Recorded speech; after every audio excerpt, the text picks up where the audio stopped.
Շքեղ առանձնատանը մի օրինակելի ընտանիք անհանգստացնող գաղտնիքներ է թաքցնում։ Կատարյալ կնոջ կերպարի հետում թաքնված է մի դաժան կին, որն իր կեսրոջ կյանքը վերածում է իսկական մղձավանջի։ Սակայն մի լրակյաց աշխատակցուհի որոշում է գործել, այլս ոչինչ առաջվանը չի լինի։ Եթե այս պատմությունը ձեզ հետաքրքրեց, մի մոռացեք բաժանորդագրվել մեր ալիքին, ասեք, թե որ քաղաքից եք մեզ դիտում։ Շարունակենք։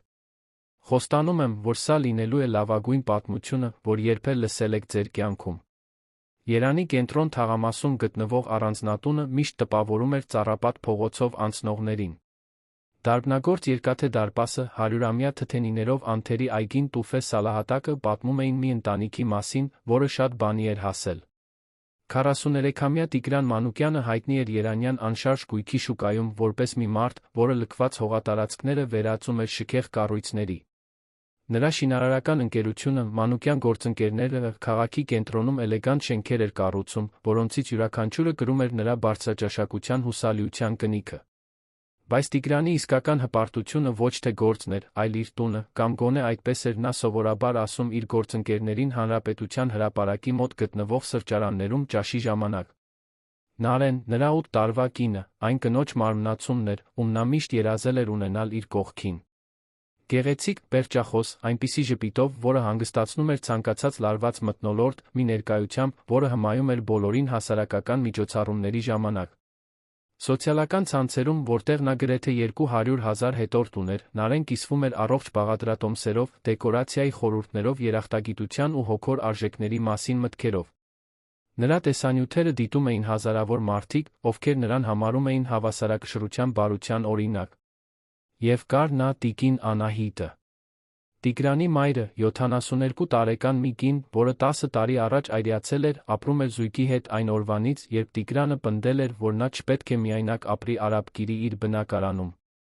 Տիկին Անահիտն այն կանանցից էր, ովքեր իրենց դեմքի կնճիռներում պատմություններ էին կրում, իսկ ձեռքերում քնքշություն։ Հենց նա էր միայնակ մեծացրել Տիգրանին այն բանից հետո, երբ ամուսինը վաղ էր կյանքից հեռացել սրտի բարդությունների պատճառով։ Մասնագիտությամբ դերձակ, նա գիշերներ էր անցկացրել Սենջեր կարի մեքենայի առջ, որպեսզի որդին կրթություն հնարավորություններ ունենա։ Այժմ, կենտրոնի առանձնատանը, նա պետք է վայելեր այն հարմարավետությունը, որին այդքան արժանի էր։ Գոնե այդպես էր թվում ամեն ինչ։ Անուշը առանձնատուն էր գալիս ամեն երկուշաբթի, չորեքշաբթի ուրբաթ, առավոտյան ժամը 7-ին։ 48 տարեկան Շենգավիթի բնակիչ, արդեն մեծացած 3 երեխաների մայր, նա 15 տարի աշխատում էր որպես մաքրուհի, լավ գիտեր այն գաղտնիքները, որոնք թաքցնում էին հարուստների տները։ Բայց Մանուկյանների տունը միշտ տարբերվել էր։ Երբ 5 տարի առաջ սկսեց այնտեղ աշխատել, առանձնատունը լի էր կյանքով։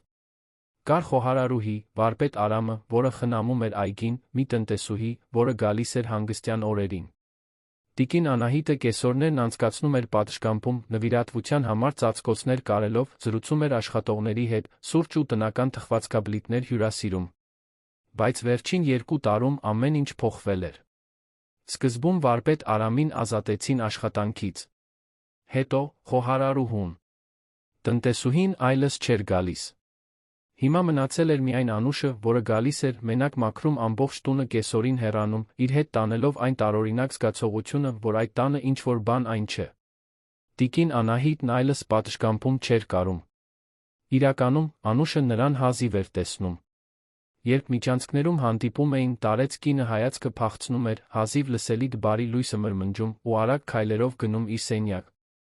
Նրա ձեռքերը, որոնք առաջ փայփայում էին գունավոր ծածկոցները, հիմա անընդհատ քորում էին սեփական թերը։ Անուշը նկատել էր կարմրած հետքերը, քերծվածքները, որոնք կարծես երբեք լիովին չէին սպիանում։ Ապրիլյան մի առավոտ, երբ մաքրում էր երկրորդ հարկի միջանցքը, Անուշը գտավ տիկին Անահիտին կանգնած իր սենյակի դռան շեմին, հայացքը հառած դեպի անհայտությունը։ Տարեց կինը բեժ գույնի խալաթ էր հագել, բայց նույնիսկ հաստ կտորի տակից նկատելի էր, թե որքան էր նիհարել։ Կորացած ուսեր, գունատ դեմք, այն աչքերը, որոնք առաջ փայլում էին, հիմա կարծես հանգած լինեին։ Անուշը դանդաղ մոտեցավ, ինչպես մեկը, ով վախենում է վախեցնել վիրավոր թռչնակի։ Բար ձեզ, տիկին Անահիտ, լավ եք։ Ձայնը փափուկ էր, լի անկեղծ անհանգստությամբ։ Տիկին Անահիտը սթափվեց, կարծես նրան բռնացրել էին ինչ-որ սխալ բան անելիս։ Շատ արագ շրջվեց սայթաքեց, պատին հենվելով, որ չընկնի։ Այո, Անուշ ջան, պարզապես մի քիչ հանգստանում էի։ Պատասխանը եկավ ավտոմատ, սովորած, առանց ճշմարտության նշույլի։ Անուշը նկատեց աչքերի տակի մուգ շրջանակները, ձեռքերի թեթ դողը։ Սոված չեք։ Կարող եմ ձեզ համար ինչ-որ բան տաքացնել։ Պետք չէ, աղջիկս, շնորհակալ եմ։ Տիկին Անահիտը թույլ ժպտաց վերադարձավ սենյակ, փակելով դուռը մի թեթ կտտոցով, որը հնչեց որպես հրաժեշտի զանգ։ Անուշը մնաց կանգնած, ձեռքին մաքրելու լաթը, զգալով, թե ինչպես է սիրտը սեղմվում։ Նա տիկին Անահիտին ճանաչում էր 5 տարի։ Սա այն կինը չէր, որը մի օր իրեն խորհուրդներ էր տվել, երբ իր կրտսեր որդին մտածում էր թողնել դպրոցը։ Սա այն կինը չէր, որը բարձրաձայն ծիծաղում էր, պատմելով իր երիտասարդության պատմությունները, մինչ Անուշը լվանում էր պատշգամբի հատակը։ Սա մի ստվեր էր։ Իջնելով աստիճաններով, Անուշը գտավ Նարեին ամերիկյան ոճի խոհանոցում, ամբողջովին պատրաստված, թե առավոտյան ընդամենը ժամը 9 էր։ Մազերը հավաքված էին անթերի սանրվածքով, դիմահարդարումը թեթ էր, բայց կատարյալ, իսկ բեժ գույնի կտավե զգեստը ավելի թանկ արժեր, քան Անուշի տան 3 ամսվա վարձը։ Նա տեսանյութ էր նկարում սոցիալական ցանցերի համար, ձեռքին պահելով մի բաժակ կանաչ թեյ։ Բարի լույս, սիրելիներս, հուսով եմ բոլորդ լավ եք, երախտապարտ եք մեկ օրհնյալ օրվա համար։ Այսօր ուզում եմ ձեզ հետ կիսվել, թե որքան կարող է խաղաղություն մշակել մեր տանը։ Նարեի ձայնը մեղեդային էր, փափուկ, այնպիսի ձայն, որը միաժամանակ հանգստացնում համոզում էր։ Ներդաշնակ օջախը հավասարակշռված կյանքի հիմքն է։ Երբ մենք սիրում հարգում ենք նրանց, ովքեր մեր կողքին են, մենք կառուցում ենք մի ապաստան, որտեղ հոգին կարող է հանգստանալ։ Անուշը լուռ անցավ նրա հետով, տանելով դույլն ու մաքրող միջոցները։ Նարեն նույնիսկ չնայեց նրա ուղղությամբ, շարունակեց խոսել տեսախցիկի հետ երախտագիտության, մեծերին հարգելու, ընտանիքի կարողության մասին։ Երբ ավարտեց նկարահանումը, անջատեց հեռախոսը, ժպիտն անմիջապես անհետացավ նրա դեմքից, կարծես այն անջատել էին անտեսանելի կոճակով։ Անուշ, տիկին Անահիտի սենյակը մաքրել ես։ Ձայնն այժմ այլ էր։ Չոր, կտրուկ, զուրկ որե բարությունից։ Դեռ ոչ, տիկին Նարե, միջանցքն էի մաքրում։ Ուրեմն մաքրիր։ Եվ երբ վերջացնես, մի նայիր մառանը։ Կարծում եմ, այնտեղ ժամկետանց ուտելիք կա։ Նարեն վերցրեց իր թանկարժեք ֆիրմային պայուսակն ու մեքենայի բանալիները։ Ես դուրս եմ գալիս, ընկերուհիներիս հետ ճաշի եմ գնալու։ Կեսօրից հետո կվերադառնամ։ Եվ նա դուրս եկավ, իր հետից թողնելով թանկարժեք օծանելիքի բույր սառը զգացողություն օդում։ Անուշը մտածկոտ բարձրացավ աստիճաններով։ Թեթ թակեց տիկին Անահիտի սենյակի դուռը։ Տիկին Անահիտ, կարող եմ մտնել մաքրելու։ Լռություն։ Տիկին Անահիտ։ Դուռը դանդաղ բացվեց։ Մտիր, կարող ես մտնել։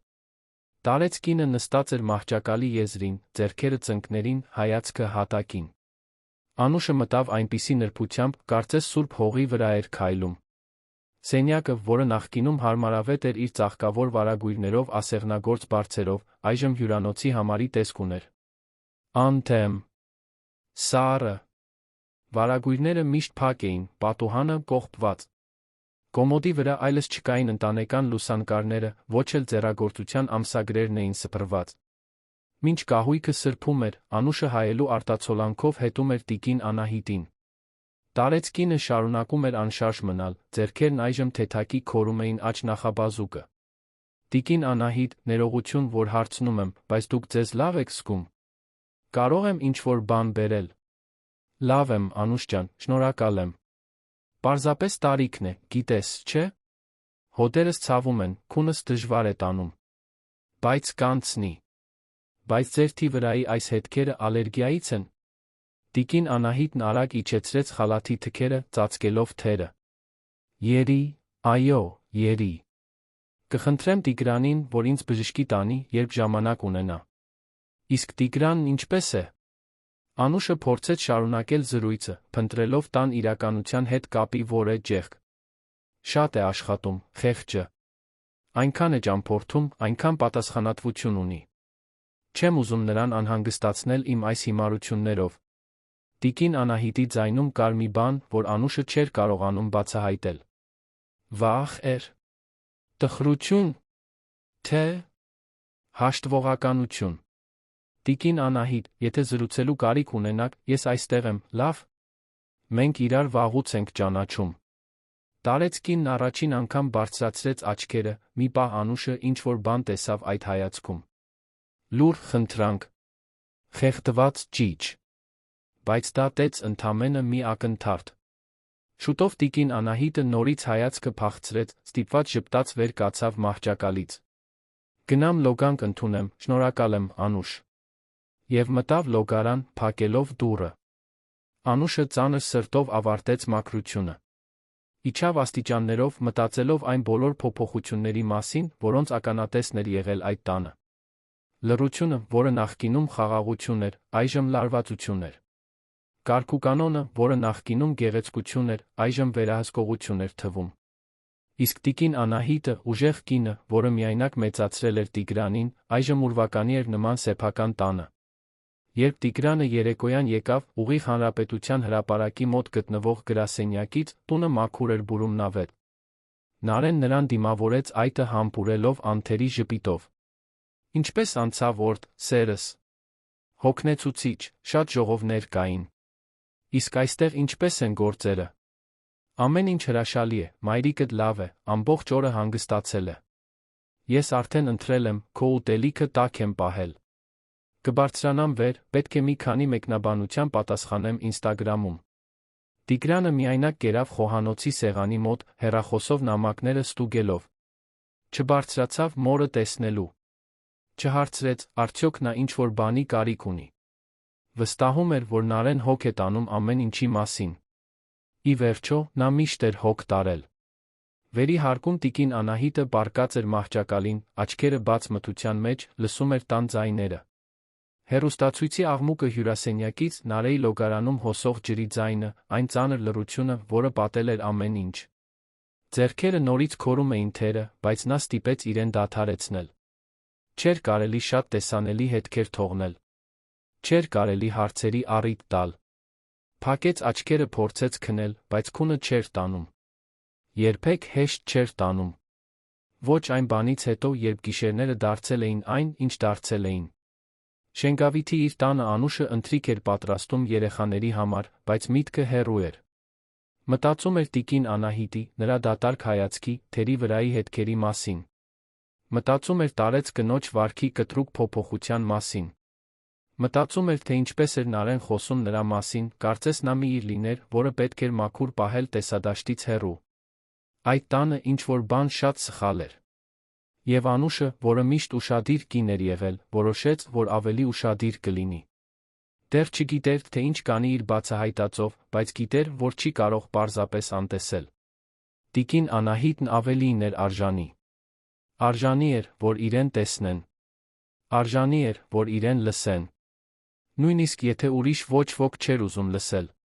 Հաջորդ օրերը փոքր հաստատումներ բերեցին Անուշի կասկածներին։ Չորեքշաբթի օրը, երբ մաքրում էր երկրորդ հարկի լոգարանը, ձայներ լսեց տիկին Անահիտի սենյակից։ Մի ձայնը ցածր էր, հնազանդ։ Մյուսը՝ հաստատուն, իշխող։ Մամա Անահիտ, մենք արդեն խոսել ենք այս մասին։ Երբ հյուրեր կան, դուք մնում եք սենյակում։ Չեմ ուզում, որ իջնեք ներք ու հիմարություններ խոսեք։ Դա Նարեի ձայնն էր։ Անուշը մոտեցավ կիսաբաց դռանը, սիրտը ուժգին բաբախում էր։ Չէր ուզում լրտեսել, բայց ինչ-որ բան ստիպում էր նրան հասկանալ, թե ինչ է կատարվում։ Բայց Նարե, Տիգրանի ընկերներն են, ես նրանցից մի քանիսին ճանաչում եմ դեռ այն ժամանակվանից, երբ նա երեխա էր։ Հենց դրա համար էլ։ Դուք սկսելու եք անհարմար պատմություններ պատմել, խոսել այն ժամանակների մասին, երբ դժվարությունների միջով էիք անցնում։ Դա չի համապատասխանում այն կերպարին, որը մենք ստեղծել ենք։ Մարդիկ պետք է տեսնեն բարգավաճում, հաջողություն, նրբագեղություն։ Հիվանդ ու լացկան սկեսուրը դրա մասը չէ։ Ես հիվանդ չեմ։ Այդպես եք կարծում։ Նարեի ձայնը մաքուր թույն էր։ Ապա ինչու եք փակված այստեղ։ Ինչու չեք կարողանում նորմալ քնել։ Ինչու եք անընդհատ քորվում խելագարի պես։ Եթե ես ձեր տեղը լինեի, հանգիստ կմնայի, կհանգստանայի, թույլ կտայի, որ գործերից հասկացողները հոգ տանեն տան մասին։ Ծանր լռություն տիրեց։ Հետո տիկին Անահիտի թույլ ձայնը։ Լավ, ես այստեղ կմնամ։ Հրաշալի է։ Քիչ հետո կասեմ Անուշին, որ ձեզ համար ուտելու բան բերի։ Նարեն հանկարծակի բացեց դուռը, քիչ մնաց բախվեր Անուշին, որը ձացնում էր, թե միջանցքն է մաքրում։ Նարեն կկոցեց աչքերը։ Որքան ժամանակ է, ինչ այստեղ ես։ Հենց նոր եկա, տիկին Նարե, լոգարանն էի մաքրում։ Անուշի սիրտը անկանոն բաբախում էր, բայց նա ձայնը հաստատուն պահեց։ Նարեն մի երկար վայրկյան նայեց նրան, կարծես սպառնալիք էր գնահատում։ Հետո ժպտաց, այն ամսագրի շապիկի ժպիտով։ Երբ այստեղ վերջացնես, տիկին Անահիտի սենյակ մի բաժակ թեյ ու մի քանի չորահաց տար։ Նա կեսօրը հանգստանալու է։ Այո, տիկին։ Նարեն իջավ աստիճաններով, Անուշը մի քանի վայրկյան սպասեց, նախքան սենյակի դուռը թակելը։ Տիկին Անահիտ։ Մտիր, Անուշ։ Տարեց կինը նստած էր պատուհանի մոտի բազկաթոռին, բայց պատուհանը դեռ փակ վարագույրներով էր։ Անուշը մտավ իր հետից, փակեց դուռը։ Տիկին Անահիտ, ինչ է կատարվում այստեղ։ Տիկին Անահիտը բարձրացրեց աչքերը։ Այն, ինչ սկսում էր պլանավորել։ Վերցրեց հեռախոսը, հին ու էկրանը ճաքած, բայց աշխատող։ Պարզ տեսախցիկ ուներ, բայց նկարում էր։ Եվ մտածեց. Եթե ոչ ոք չի հավատում խոսքերին, գուցե կհավատա պատկերներին։ Եթե ոչ ոք չի տեսնում, թե ինչ է կատարվում փակ դռների հետում, ինչ-որ մեկը պետք է ցույց տա։ Բայց ինչպես։ Չէր կարող պարզապես առանց պատճառի նկարել Նարեին։ Պահի, իրավիճակի կարիք ուներ։ Եվ քաջության կարիք ուներ։ Շատ ավելի շատ քաջության, քան հիմա ուներ։ Վերադարձավ տուն, գլուխը եռալով պլաններից ու վախերից։ Հասավ Շենգավիթ, գտավ տիկին Ռուզանին, իր 70-ամյա հարանուհուն, նստած տան դիմաց։ Տիկին Ռուզանը նույնպես դերձակ էր եղել, ինչպես տիկին Անահիտը։ Նրանք շատ ընդհանրություններ ունեին, Անուշը միշտ նրանց համեմատում էր։ Տիկին Ռուզան, կարող եմ մի հարց տալ։ Իհարկե, աղջիկս, ինչ է պատահել։ Եթե դուք տեսնեիք, որ ինչ-որ մեկը վնասում է մի տարեց մարդու, մի անպաշտպան մարդու, ինչ կանեիք։ Տիկին Ռուզանը կնճռոտեց ճակատը։ Ինչ տարօրինակ հարց։ Բայց կբողոքեի, իհարկե։ Ծերերին չի կարելի վատ վերաբերվել։ Դա հանցագործություն է։ Իսկ եթե այն մարդը, որը վնասում է, հարուստ լիներ, ազդեցիկ, տարեց մարդը վախենար խոսել։ Այդ դեպքում պատասխանատվությունը տեսնողինն է, Անուշ։ Եթե զոհը չի կարող խոսել, ականատեսը պետք է խոսի նրա փոխարեն։ Դա մարդկայնության հարց է։ Ինչո՞վ։ Ինչ-որ բան է պատահել։ Անուշը վարանեց։ Չէ, ուղղակի մտածում էի։ Շնորհակալ եմ, տիկին Ռուզան։ Մտավ տուն, նստեց հյուրասենյակի հին բազմոցին, սպիտակ փոշիով սրվակը դեռ պայուսակում էր։ Նորից վերցրեց այն, նայեց լույսի տակ։ Ինչ էր սա։ Արդյոք ինչ-որ նյութ էր, որը քոր էր առաջացնում։ Ինչ-որ քիմիական նյութ։ Պետք է պարզեր, բայց ինչպես։ Հիշեց Արմենին, թաղամասի ծանոթներից մեկի որդուն, որն աշխատում էր որպես լաբորանտի օգնական մի կլինիկայում։ Գուցե նա կարողանար վերլուծել կամ գոնե իմանալ, թե ինչ է դա։ Վերցրեց հեռախոսը, հաղորդագրություն ուղարկեց նրա մորը, խնդրելով կոնտակտը։ Կես ժամից պատասխանն ուներ։ Զանգահարեց։ Արմեն։ Անուշն է, մորթ ընկերուհին։ Լավ ես։ Տես, քո օգնության կարիքն ունեմ։ Կարող ես ինձ համար մի սպիտակ փոշի վերլուծել։ Պետք է իմանամ, ինչ է։ Կախված է, տիկին Անուշ։ Եթե թմրանյութ է, ես այդ գործին չեմ խառնվի։ Թմրանյութ չէ, գոնե ես այդպես եմ կարծում։ Մի բան է, որ ինչ-որ մեկը լցրել է մարդու մաշկին, սարսափելի քոր է առաջացրել։ Կարող է ինչ-որ քիմիական նյութ լինել։ Արմենը մի պահ լռեց։ Կարող է մաշկը գրգռող նյութ լինել։ Կան նյութեր, որոնք հենց դա են անում։ Վաղը ճաշի ժամին բեր կլինի կա։ Մի նայեմ։ Շնորհակալ եմ, Արմեն, չես պատկերացնի, թե ինչպես ես ինձ օգնում։ Ուրբաթ օրը Անուշն արթնացավ հստակ նպատակով։ Գնաց Դավթաշենի այն կլինիկան, որտեղ աշխատում էր Արմենը, տվեց սրվակը։ Նա խոստացավ վերլուծել մինչ օրվա վերջ պատասխան տալ։ Ամբողջ առավոտն անհանգիստ անցկացրեց, հեռախոսը միշտ մոտ։ Ժամը գրեթե 3-ն էր, երբ զանգը եկավ։ Տիկին Անուշ, պարզեցի, ինչ է։ Մշակված եղինջի փոշի է։ Խառնված մի քանի այլ գրգռիչ բաղադրիչների հետ։ Անհավանական քոր է առաջացնում, կարող է նույնիսկ մաշկը վնասել, եթե մարդը շատ քորի։ Մահացու չէ, բայց բավականին դաժան է դա օգտագործել ինչ-որ մեկի վրա։ Եղինջի փոշի։ Անուշը նստեց, մշակելով տեղեկությունը։ Ուրեմն դիտավորյալ է, որպեսզի մարդը քորվի։ Անշուշտ։ Սա պատահականություն չէ։ Ինչ-որ մեկը պատրաստել է այս խառնուրդը տառապանք պատճառելու համար։ Շնորհակալ եմ, Արմեն։ Կարող եմ սրվակը հետ վերցնել։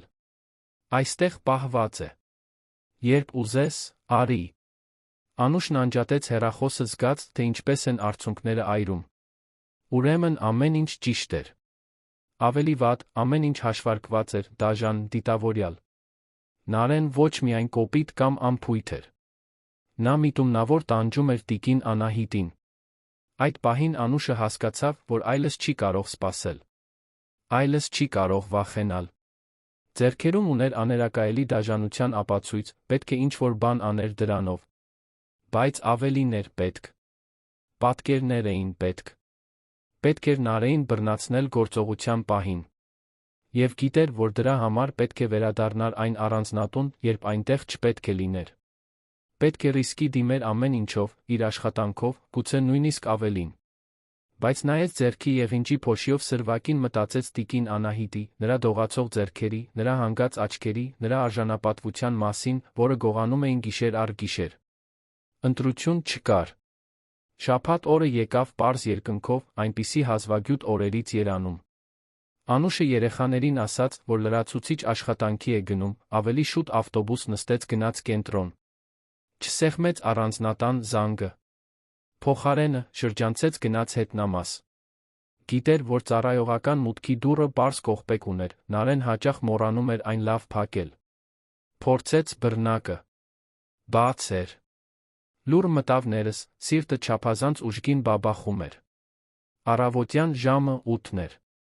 Նարեն հավանաբար դեռ քնած էր։ Տիգրանը վերադառնալու էր միայն կիրակի։ Պահն էր։ Կատվի քայլերով բարձրացավ աստիճաններով, հանելով կոշիկները, որպեսի աղմուկ չանի։ Կանգ առավ միջանցքում, լսելով։ Լռություն։ Մոտեցավ տիկին Անահիտի սենյակի դռանը, ականջը դրեց։ Ոչինչ։ Մոտեցավ Նարեի սենյակի դռանը։ Նույնպես ոչինչ։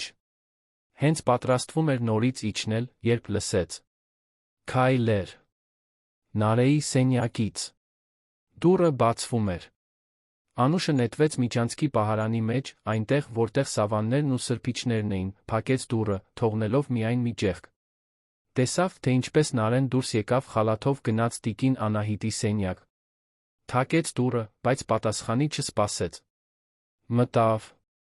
Անուշը մի քանի վայրկյան սպասեց, դուրս եկավ պահարանից։ Դանդաղ մոտեցավ տիկին Անահիտի սենյակի կիսաբաց դռանը։ Դողացող ձեռքերով վերցրեց հեռախոսը, սեղմեց տեսագրման կոճակը։ Այն, ինչ տեսավ ճեղքի միջով, ստիպեց արյունը սառչել երակներում։ Տիկին Անահիտը կանգնած էր սենյակի մեջտեղում, դեռ գիշերազգեստով, իսկ Նարեն կանգնած էր նրա դիմաց, ձեռքին սպիտակ փոշիով սրվակը։ Դուք կանոնները գիտեք, չէ՞ մամա ջան։ Նարեի ձայնը սառն էր, սարկաստիկ։ Եթե ուզում եք, որ այս գիշեր թույլ տամ պարկած քնեք, նախ պետք է հնազանդվեք։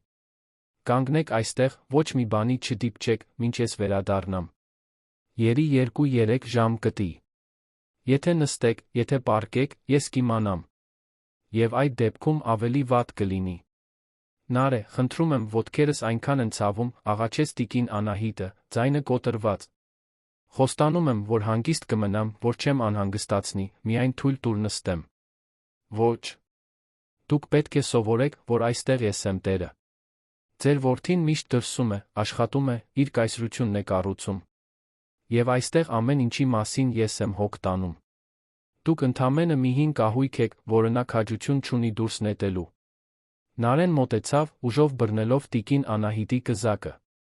Բայց ես ձեզ այնքան փոքր, այնքան աննշան կդարձնեմ, որ մի օր դուք ինքներդ կուզենաք անհետանալ։ Կխնդրեք, որ գնաք։ Եվ ես վերջապես կունենամ իմ կատարյալ տունը, առանց լացկան ծեր կնոջ, որը խանգարում է։ Ես ոչինչ չեմ խանգարում, տիկին Անահիտի ձայնը հուսահատ շշուկ էր։ Ես ընդամենը խաղաղություն եմ ուզում։ Ուրեմն հանգիստ մնացեք։ Եվ ոտքի վրա։ Նարեն մի փոքր փոշի լցրեց տիկին Անահիտի թերին, որը հեռու։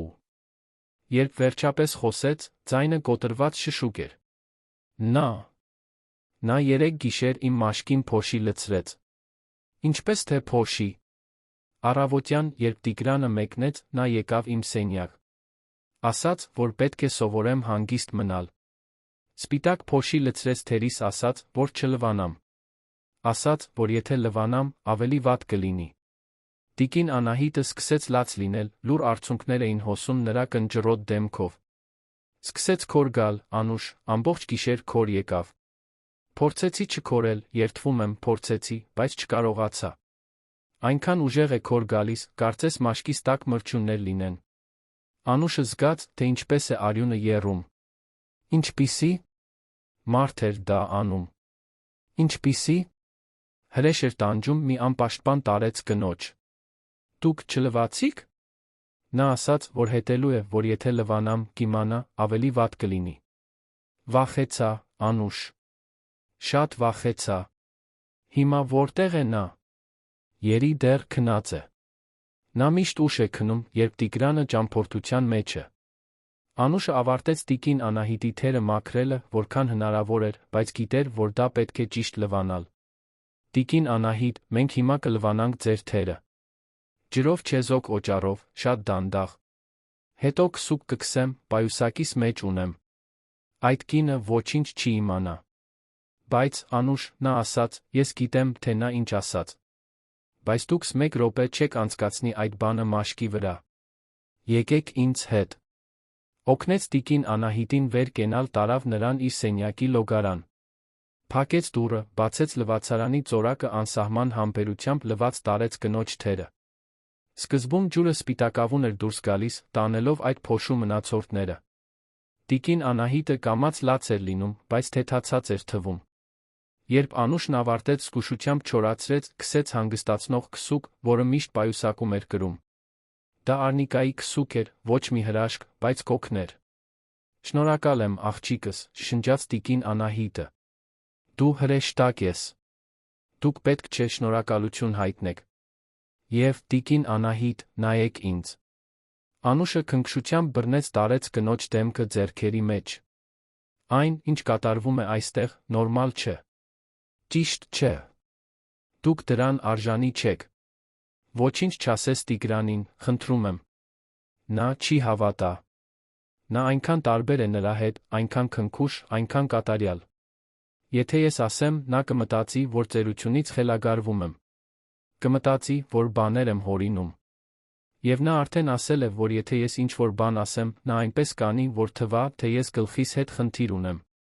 Կասի, որ տարեց մարդու բան է, որ ես շփոթված եմ։ Բայց ձեր թերի վրայի հետքերը։ Նա ասաց, որ եթե ինչ-որ մեկը հարցնի, պետք է ասեմ, որ ալերգիա է։ Կամ որ ես ինքս եմ քերծել, որովհետև մաշկային խնդիր ունեմ։ Ոչ ոք ինձ չի հավատա, Անուշ, ոչ ոք։ Նա հարուստ է, գեղեցիկ, հազարավոր մարդիկ կան, որոնք նրան պաշտում են համացանցում։ Իսկ ես ընդամենը մի անպետք ձեր կին եմ։ Դուք անպետք չեք, հաստատակամորեն ասաց Անուշը։ Դուք միայնակ մեծացրել եք Տիգրանին, ամբողջ կյանքում աշխատել եք, ուժեղ կին եք։ Եվ ես հավատում եմ ձեզ, լսո՞մ եք։ Ես հավատում եմ։ Տիկին Անահիտը գրկեց Անուշին, լաց եղավ նրա ուսին կորած երեխայի պես։ Եվ Անուշը թույլ տվեց, շոյելով տարեց կնոջ սպիտակ մազերը, զգալով այդ ամբողջ ցավի ծանրությունը։ Քանի գիշեր էր տիկին Անահիտն արթուն անցկացրել, տանջվելով այդ կնոջ կողմից։ Որքան լուր տառապանք էր տեղավորվում այդ փխրուն մարմնի մեջ։ Երբ բաժանվեցին, Անուշն օգնեց տիկին Անահիտին հագուստը փոխել, պառկել մահճակալին։ Հիմա մի քիչ հանգստացեք, ես ուշադիր կլինեմ։ Եթե նա այստեղ գա, ես մոտակայքում եմ։ Տիկին Անահիտը գլխով արեց, չափազանց հոգնած վիճելու համար։ Փակեց աչքերը, մի քանի րոպե անց քնեց, շնչառությունը վերջապես ավելի հանգիստ էր։ Անուշը դուրս եկավ սենյակից, գնաց մաքրելու տան մնացած մասը, բայց միտքը եռում էր։ Պետք է ինչ-որ բան աներ։ Չէր կարող պարզապես ականատես լինել դրան չգործել։ Բայց ինչ։ Պատմել Տիգրանին։ Տիկին Անահիտը ճիշտ էր, նա հավանաբար չէր հավատա։ Նարեն խելացի էր, մանիպուլյատոր։ Անշուշտ, ամեն ինչի համար պատրաստի արդարացումներ կունենար։ Ժամը գրեթե 11-ն էր, երբ Նարեն իջավ, արդեն պատրաստված դիմահարդարումը նորից կատարյալ, կարծես առավոտյան խառնաշփոթ կինը երբեք գոյություն չէր ունեցել։ Նա հագել էր ոճային բեժ սպորտային համազգեստ, այնպիսիներից, որոնք մի կարողություն արժեին, բայց պարզ էին թվում։ Սառնարանից մի շիշ ջուր վերցրեց, նայեց Անուշին։ Տիկին Անահիտն ինչպե՞ս է։ Քնած է, պատասխանեց Անուշը, ձայնը չեզոք պահելով։ Հրաշալի է։ Թող հանգստանա։ Տոնը չափազանց անփույթ էր, կարծես խոսեր մի շան մասին, որը պետք է հանգիստ մնար։ Անուշ, այսօր էլ կարող ես շուտ գնալ։ Ժամը 2-ին, 2:30-ին։ Մի նույն է, շատ անելիք չկա։ Լավ, տիկին Նարէ։ Նարեն վերցրեց հեռախոսը, սկսեց տեսանյութ նկարել հենց այնտեղ, լուսավոր խոհանոցում։ Բարի լույս, սիրելիներս, ինչպե՞ս եք։ Այսօր ուզում եմ խոսել առողջ սահմաններ դնելու կարողության մասին մեր հարաբերություններում։ Ձայնը փափուկ էր, ոգեշնչող։ Երբեմն ինչ-որ մեկի մասին հոգ տանելը նշանակում է նա իմանալ, թե երբ թողնել այդ մարդուն հանգստանալ, հարգել նրա տարածքը։ Իսկական սերը չի խեղդում, այն իմաստությամբ է գրկում։ Անուշը սրտխառնոց էր զգում, լսելով դա։ Ինչպես կարող էր ինչ-որ մեկն այդքան երկերեսանի լինել։ Ինչպես կարող էր ինչ-որ մեկը սեր ու հարգանք քարոզել, միաժամանակ տանջելով մի անպաշտպան տարեց կնոջ։ Ավարտեց հյուրասենյակի մաքրությունը, նորից բարձրացավ վեր։ Անցավ տիկին Անահիտի սենյակի մոտով, ականջը դրեց դռանը։ Հանգիստ շնչառություն։ Դեռ քնած էր։ Ժամանակավոր թեթացում զգաց։ Գնաց մաքրելու Նարեի Տիգրանի սենյակը։ Մի հսկայական սենյակ, զգեստապահարանով, լոգարանով, ամեն ինչ զարդարված անթերի ճաշակով, որը հավանաբար դուրս էր եկել ճարտարապետական ամսագրից։ Նարեի զարդասեղանին, թանկարժեք գեղեցկության միջոցներ, ներմուծված օծանելիքներ, նուրբ զարդեր։ Կեղծ կերպարի վրա կառուցված շքեղ կյանք։ Մինչ մահճակալն էր հավաքում, Անուշը ինչ-որ բան տեսավ կոմոդի տակ։ Մի փոքրիկ, թափանցիկ սրվակ, մեջը սպիտակ փոշի։ Սիրտը սկսեց արագ բաբախել։ Զգուշությամբ վերցրեց սրվակը, կարծես թույն լիներ։ Պիտակ չուներ։ Ոչինչ գրված չէր։ Պարզապես սպիտակ փոշիով սրվակ էր։ Սա էր այն, ինչ Նարեն օգտագործել էր տիկին Անահիտի վրա։ Պետք է որ այդպես լիներ։ Անուշը սրվակը դրեց գոգնոցի գրպանը։ Դեռ չգիտեր, թե ինչ կանի դրանով, բայց դա ապացույց էր։ Ապացույց, որ այդ տանը ինչ-որ սխալ բան էր կատարվում։ Ավարտեց սենյակը հավաքելը, նորից իջավ ներք։ Նարեն հյուրասենյակում էր, հեռախոսով հաղորդագրություններին էր պատասխանում, լիովին անտարբեր։ Տիկին Նարէ, ես արդեն ամեն ինչ վերջացրի։ Կարող եմ գնալ։ Նարեն նույնիսկ հայացքը չբարձրացրեց։ Կարող ես։ Մինչ ուրբաթ։ Չէ, դու ուրբաթ չես գալիս, չէ՞։ Ուրեմն մինչ երկուշաբթի։ Մինչ երկուշաբթի։ Անուշը վերցրեց իր պայուսակը, սրվակը լավ թաքցրեց խորքում, կոսմետիկ պայուսակի մեջ, դուրս եկավ առանձնատնից։ Բայց ուղիղ ավտոբուսի կանգառ գնալու փոխարեն, մնաց դիմացի մայթին, դիտելով տունը։ Մտածեց տիկին Անահիտի մասին այնտեղ, մենակ այդ կնոջ հետ։ Մտածեց այն ամենի մասին, ինչի միջով տարեց կինը, պետք է անցած լիներ վերջին ամիսներին, գուցե տարիներին։ Մտածեց այն քաջության մասին, որը պետք կգար իրեն անելու։ Ամիսների մեջ առաջին անգամ արցունքներ հոսեցին նրա կնճռոտ դեմքով։ Ոչինչ, Անուշ, ոչինչ չի կատարվում։ Ամեն ինչ իմ գլխի հիմարություններն են։ Դուք լավ չեք, ես դա տեսնում եմ։ Եվ ես լսեցի, թե ինչպես տիկին Նարեն ասաց, որ դուք չեք կարող իջնել, երբ հյուրեր կան։ Դա ճիշտ չէ։ Ոչինչ չասես Տիգրանին, խնդրում եմ։ Տիկին Անահիտի ձայնը հուսահատ շշուկ էր։ Նա այնքան շատ է աշխատում, այնքան հոգնած է։ Չեմ ուզում նրա համար բեռ լինել։ Չեմ ուզում, որ նա ստիպված լինի ընտրություն կատարել իր կնոջ միջ։ Բայց, տիկին Անահիտ, խնդրում եմ, Անուշ։ Տարեց կինը, անսպասելի ուժով բռնեց Անուշի ձեռքը։ Ես իմ կյանքն արդեն ապրել եմ։ Որդուս մեծացրել եմ, իմ դերը կատարել եմ։ Հիմա նա իր կյանքն ունի, իր կինը։ Ես չեմ կարող խանգարել դրան։ Խոստացիր, որ ոչինչ չես ասի։ Անուշը զգաց, թե ինչպես են արցունքները այրում իր աչքերը։ Ինչպես կարող էր նման բան խոստանալ։ Ինչպես կարող էր տեսնել, թե ինչպես է այդ կինը մարում, ոչինչ չանել։ Բայց նայեց տիկին Անահիտի աղաչող դեմքին գլխով արեց։ Ոչինչ չեմ ասի, խոստանում եմ։ Շնորհակալ եմ, աղջիկս։ Անուշը կոտրված սրտով դուրս եկավ սենյակից։ Իջավ աստիճաններով, պատրաստեց թեյն ու չորահացը, սկուտեղով տարավ տիկին Անահիտին։ Երբ վերադարձավ խոհանոց, Նարեն այնտեղ էր, հեռախոսով զբաղված։ Անուշ, մոռացա զգուշացնել։ Տիգրանը վաղը մեկնում է Մոսկվա, մի 3 օրով չի լինի։ Կարոր մրցույթ կա։ Այնպես որ, ուրբաթ օրը պետք չէ գաս, կարող ես հանգստանալ։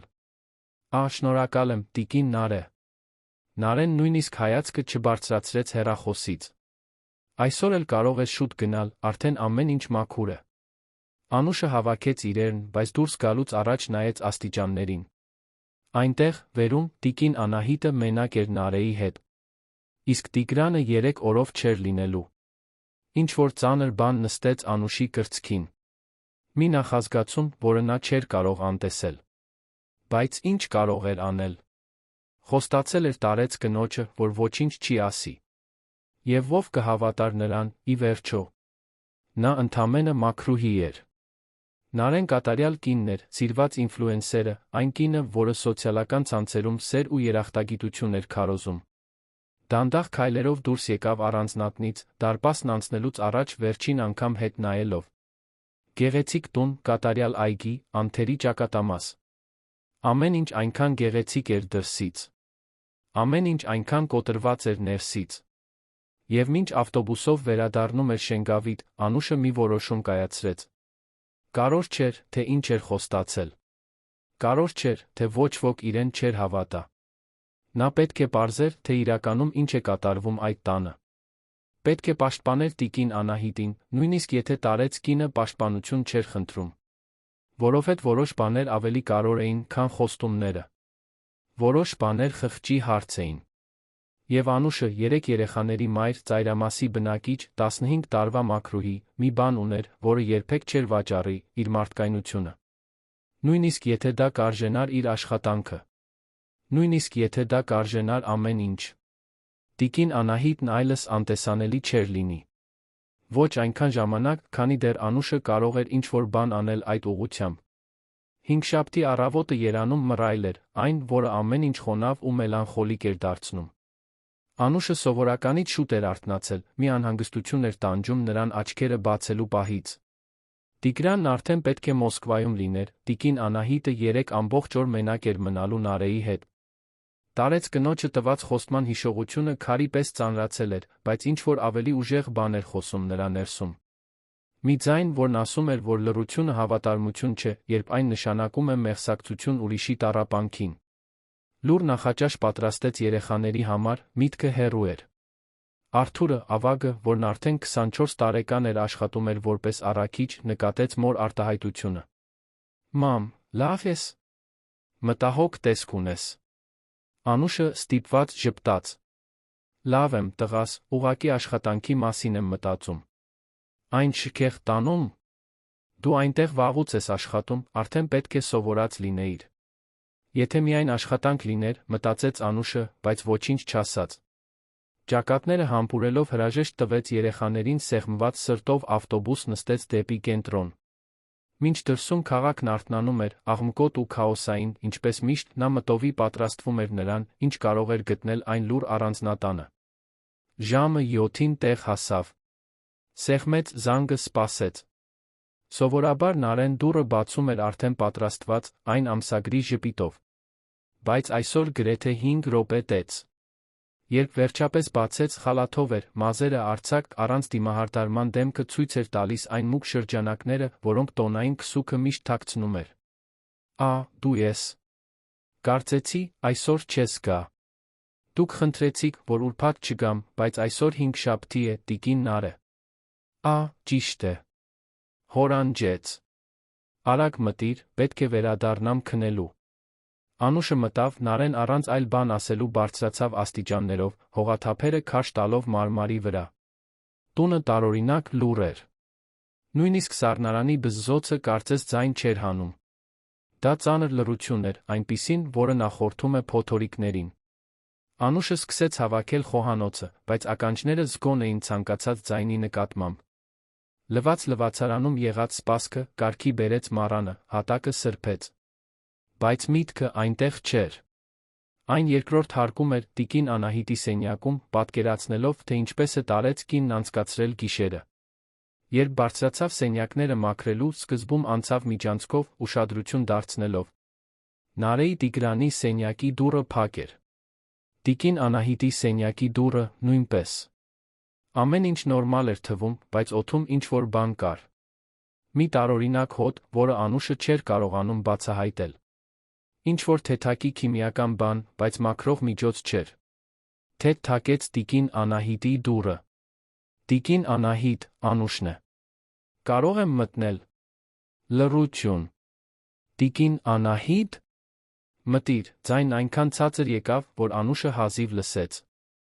Դանդաղ բացեց դուռը, այն, ինչ տեսավ, մի պահ ստիպեց սրտին կանգ առնել։ Տիկին Անահիտը կանգնած էր սենյակի մեջտեղում, դեռ գիշերազգեստով, թերը կախված մարմնի երկայնքով, աչքերը հառած պատին։ Բայց ամենից անհանգստացնողը նրա թերն էին։ Դրանք ամբողջովին կարմիր էին, ծածկված թարմ քերծվածքներով, որոնցից մի քանիսը թեթակի առնահոսում էին։ Եվ տիկին Անահիտը դողում էր։ Մի նուրբ, անընդհատ դող, կարծես շատ էր մրսում, թե սենյակը տոթ էր։ Աստված իմ, տիկին Անահիտ։ Անուշը վազեց նրա մոտ, նրբորեն բռնելով ուսերից։ Ինչ է պատահել։ Դուք առնահոսում եք։ Տիկին Անահիտը դանդաղ թարթեց, կարծես շատ հեռվից էր վերադառնում։ Անուշ, ներիր։ Ես ուղղակի, ձայնը կտրվեց։ Եկեք, նստեք այստեղ։ Անուշը նրան զգուշությամբ տարավ դեպի մահճակալ, կարծես ճենապակի տաներ։ Գնամ թաց սրբիչ բերեմ, կմաքրեմ սա։ Վազեց միջանցքի լոգարան, մաքուր սրբիչը թրջեց գոլ ջրով վերադարձավ։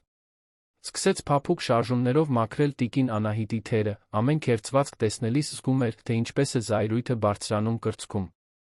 Տիկին Անահիտ, ի՞նչն է ստիպել ձեզ այսպես վնասվել։ Տարեց կինը միանգամից չպատասխեց։ Աչքերը ապակե էին։ Փորձեց չկծկվել, բայց չկարողացավ։ Հիշեք, 3 ժամ։ Հիասթափեցնեք։ Եվ դուրս եկավ սենյակից, շխկացնելով դուռը։ Անուշը ամեն ինչ նկարեց։ Ամեն բառ, ամեն դաժան ժեստ, ամեն արցունք, որը հոսում էր տիկին Անահիտի դեմքով։ Երբ Նարեն դուրս եկավ, նա շարունակեց նկարել տարեց կնոջը, որը կանգնած էր այնտեղ, դողում էր, մենակ, ոտքի վրա սենյակի մեջտեղում։ Հետո անջատեց հեռախոսը, սպասեց, որ Նարեն իջնի աստիճաններով, դուրս եկավ առանձնատնից այնպես, ինչպես մտել էր։ Լուր։ Անտեսանելի։ Բայց այժմ զինված ճշմարտությամբ։ Տեսանյութն ուներ։ Ապացույցն ուներ։ Հիմա քաջության կարիք ուներ, այն օգտագործելու համար։ Եվ այդ քաջությունը նա գիտեր, կգար միակ մարդուց, որը կարող էր այս պատմության մեջ, Տիգրանից։ Նա պետք է տեսներ, թե ինչ է անում կատարյալ կինը, երբ նա մոտակայքում չէ։ Եվ Անուշը կապահովեր, որ նա տեսնի։ Ինչ էլ որ արժենար։ Կիրակի առավոտը երանում անտանելի շոկ էր, այնպիսին, որ ասֆալտը եռում էր, մարդիկ ստվեր էին փնտրում, որտեղ հնարավոր էր։ Անուշը գրեթե չէր քնել։ Տեսանյութը պահված էր հեռախոսում, գիշերվա ընթացքում տասնյակ անգամներ դիտվել ու վերադիտվել էր։ Ամեն անգամ դիտելիս նույն զայրույթի տխրության խառնուրդն էր զգում։ Նարեի ամեն դաժան խոսքը, տիկին Անահիտի ամեն արցունքը, այդ նվաստացման ամեն վայրկյանը դաջվել էր հին սարքի հիշողության մեջ։ Տիգրանն այսօր վերադառնալու էր։ Նարեն արդեն պետք է տունը պատրաստեր, ինքն իրեն պատրաստեր, դներ սիրող կնոջ կատարյալ դիմակը։ Եվ Անուշը պետք է գործեր, նախքան ամեն ինչ կվերադառնար ստի առօրյային։ Հագավ իր լավագույն հագուստը, մուգ ջինսե տաբատ, մուգ կապույտ բլուզ, որը պահում էր հատուկ առիթների համար։ Մազերը հավաքեց պարզ սանրվածքով, թեթ շրթներ քսեց։ Պետք է հարգալից, վստահելի տեսք ունենար։ Պետք էր, որ Տիգրանն իրեն լուրջ ընդուներ, նույնիսկ եթե ընդամենը մաքրուհի էր։ Հեռախոսը զգուշությամբ դրեց պայուսակի մեջ, կարծես պայթելու պատրաստ ռումբ տաներ։ Առանձնատուն հասավ կեսօրվա ժամը 2-ի կողմերը։ Տիգրանի մեքենան արդեն ավտոտնակում էր։ Նա եկել էր։ 3 անգամ խորը շունչ քաշեց, նախքան զանգը սեղմելը, Աստծուց քաջություն խնդրելով այն բանի համար, ինչ պատրաստվում էր անել։ Նարեն բացեց դուռը, մի ակնթարթ նրա դեմքին զարմանք երաց։ Հետո եկավ ստիպված ժպիտը։ Անուշ, ինչ ես անում այստեղ։ Այսօր կիրակի է, դու կիրակի չես աշխատում։ Գիտեմ, տիկին Նարե, բայց պետք է պարոն Տիգրանի հետ խոսեմ։ Շտապ է։ Նարեի ժպիտը տատանվեց։ Տիգրանի հետ խոսել։ Ինչի։ Մասին։ Անձնական է։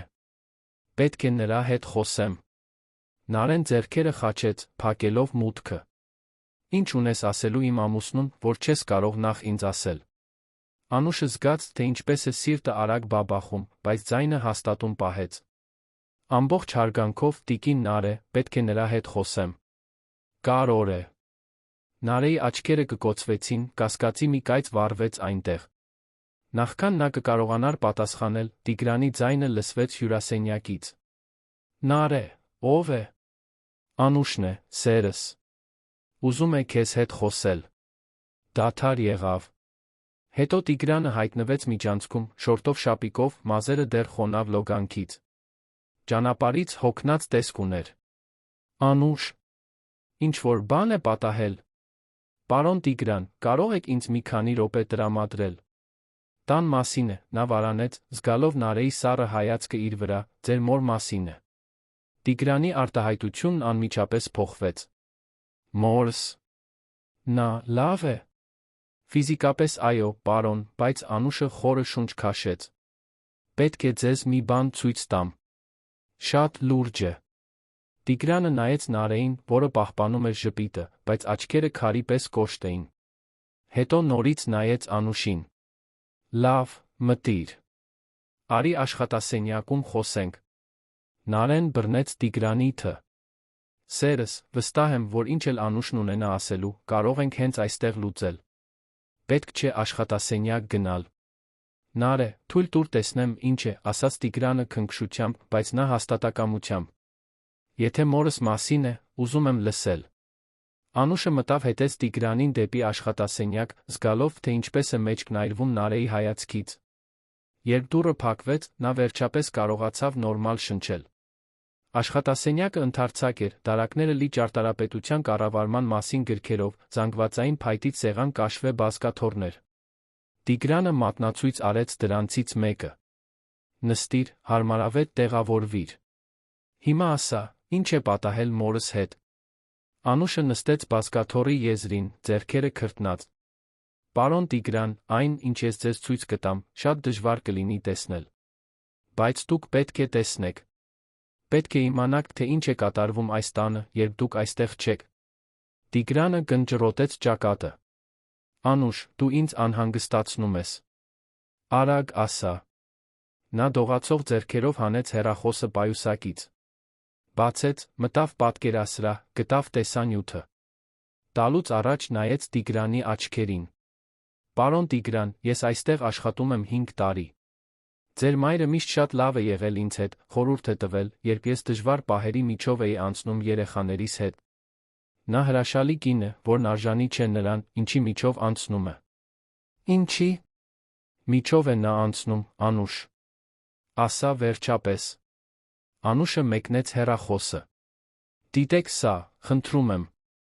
Եվ ներեցեք, որ շաբաթ օրը առանց թույլտվության մտել եմ տուն, բայց պետք է վստահ լինեի, պետք է ապացույց ունենայի։ Որովհետև գիտեի, որ ոչ ոք ինձ չէր հավատա առանց ապացույցի։ Տիգրանը շփոթված վերցրեց հեռախոսը։ Սեղմեց play կոճակը։ Անուշը տեսավ այն ճիշտ պահը, երբ նա ճանաչեց Նարեի ձայնը։ Նրա աչքերը լայն բացվեցին։ Հետո տեսավ, երբ նա հասկացավ, որ դա իր մոր սենյակն է։ Եվ վերջապես տեսավ, թե ինչպես սարսափը պատեց նրա դեմքը, երբ Նարեի դաժան խոսքերն արձագանքեցին տեսանյութում։ Դուք կանոնները գիտեք, չէ՞ մամա ջան։ Տեսախցիկը ցույց էր տալիս տիկին Անահիտին կանգնած, դողացող, Նարեին նրա դիմաց, սրվակը ձեռքին։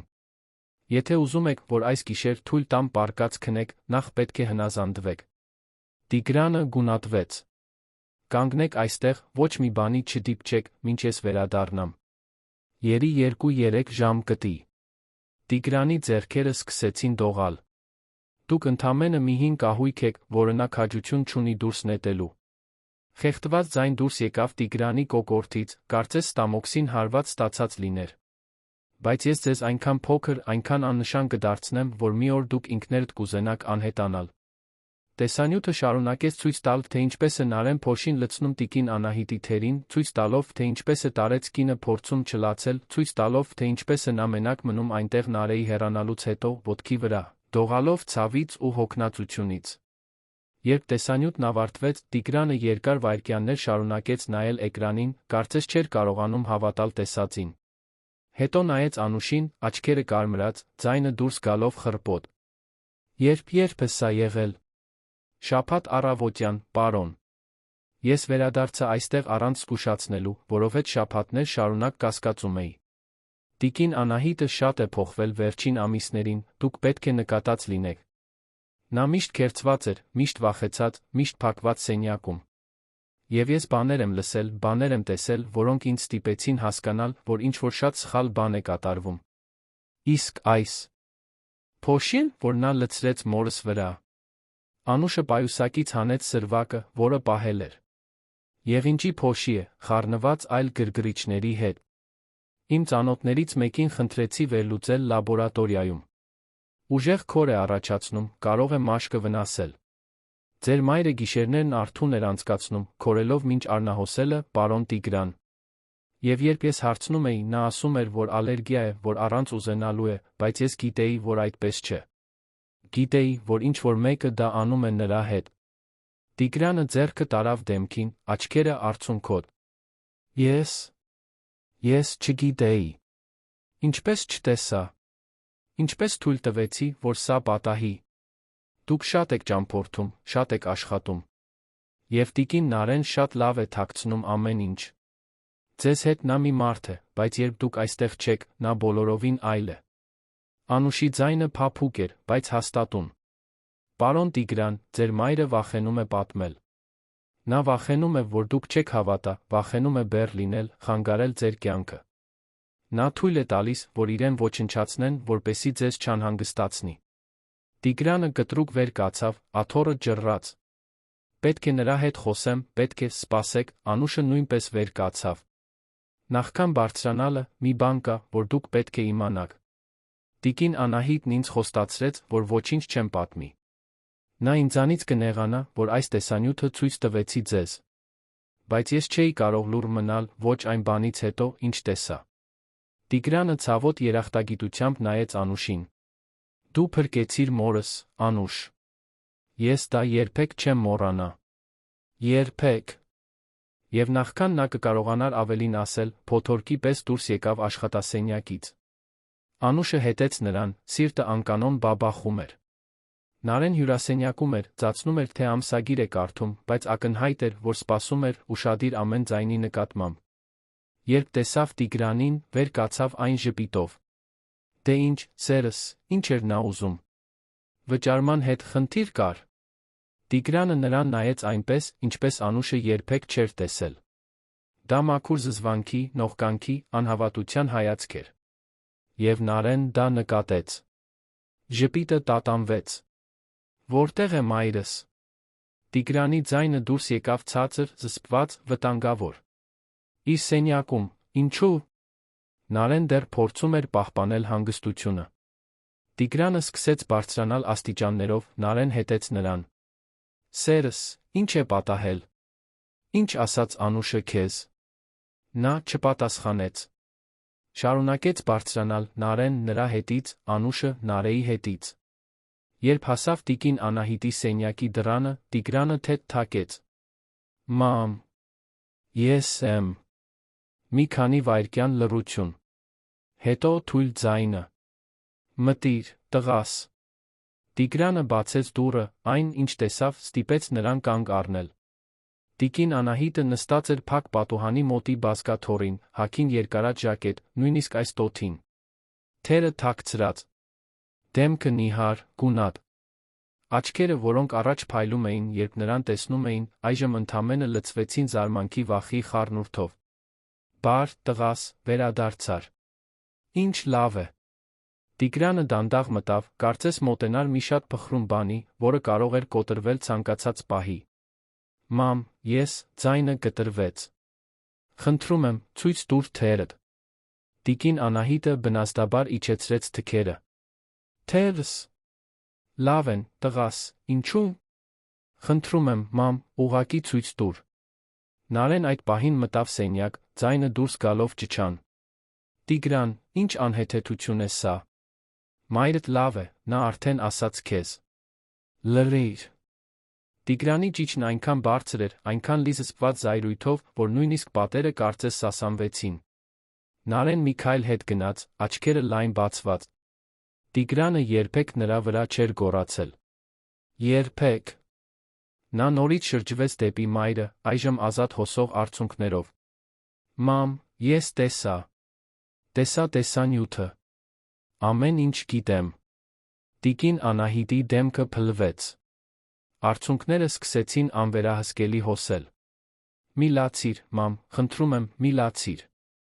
Նա ծնկի իջավ նրա դիմաց, բռնելով ձեռքերը։ Ցույց տուր թերդ, խնդրում եմ։ Դողացող մատներով տիկին Անահիտը բարձրացրեց ժակետի թքերը։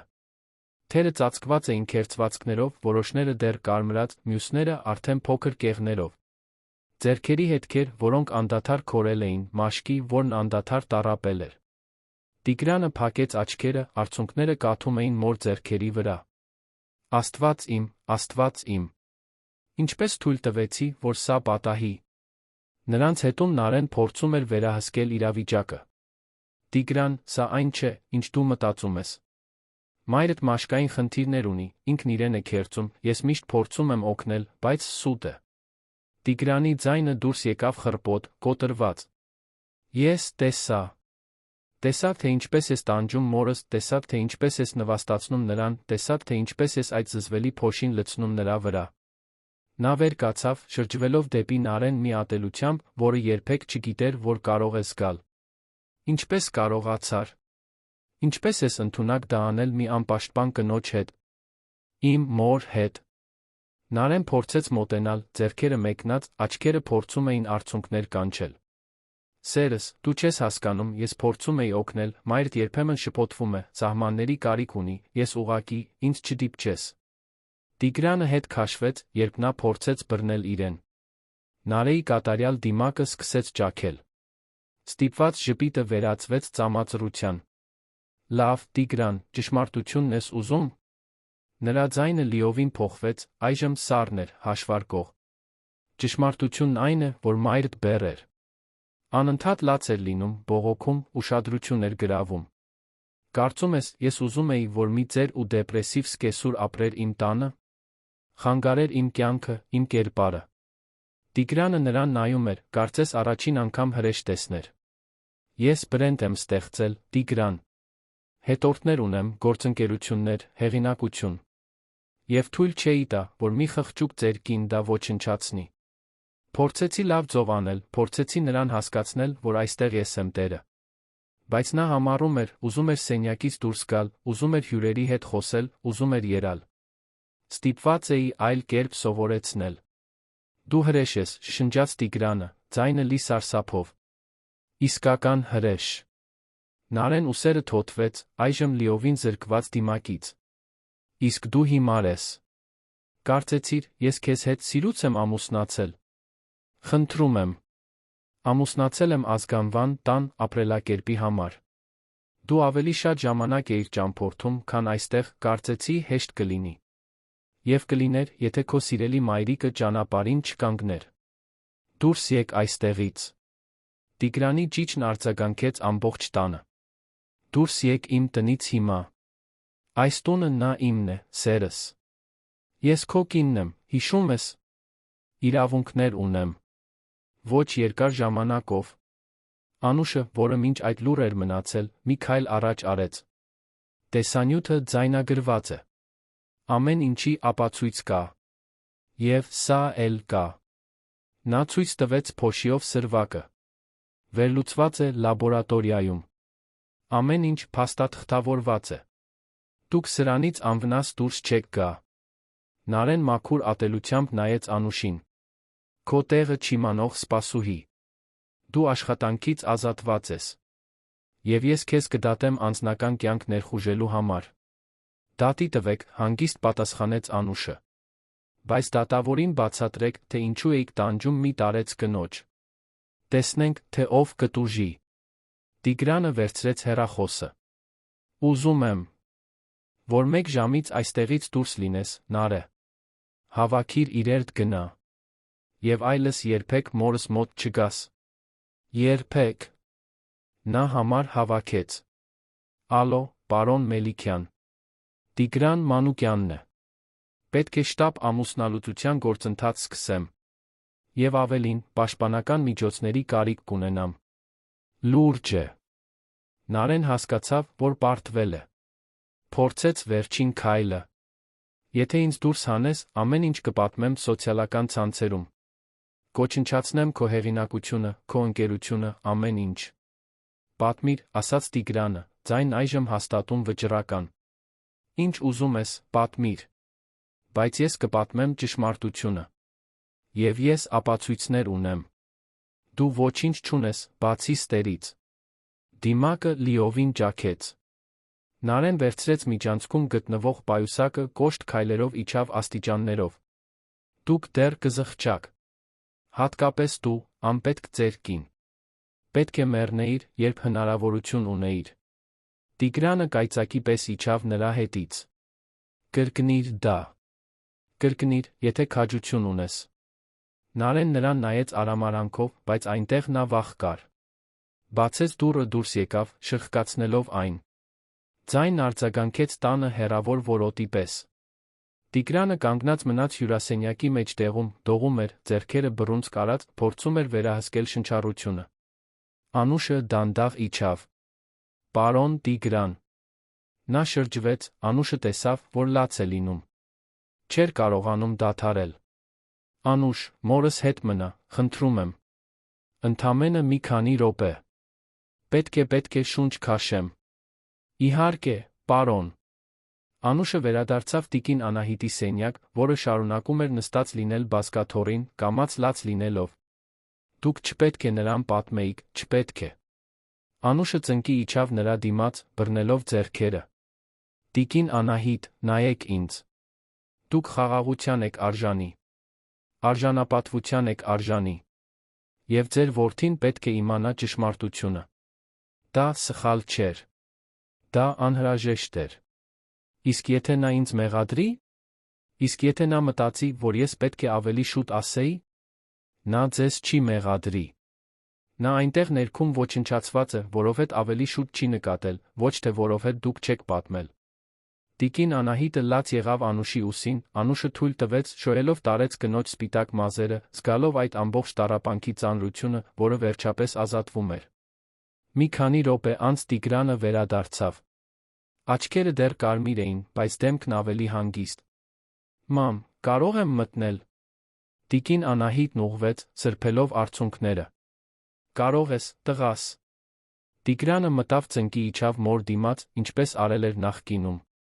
Բռնեց նրա ձեռքերը իր ձեռքերի մեջ, սկսեց խոսել, ձայնը խեղդված։ Մամ, ներիր ինձ։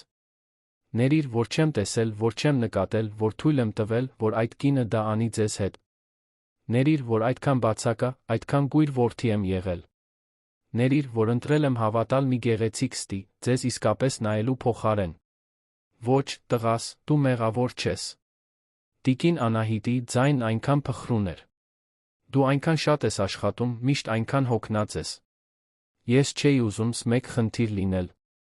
Դուք երբեք խնդիր չեք եղել, մամ։ Երբեք։ Դուք իմ կյանքի ամենակարևոր մարդն եք։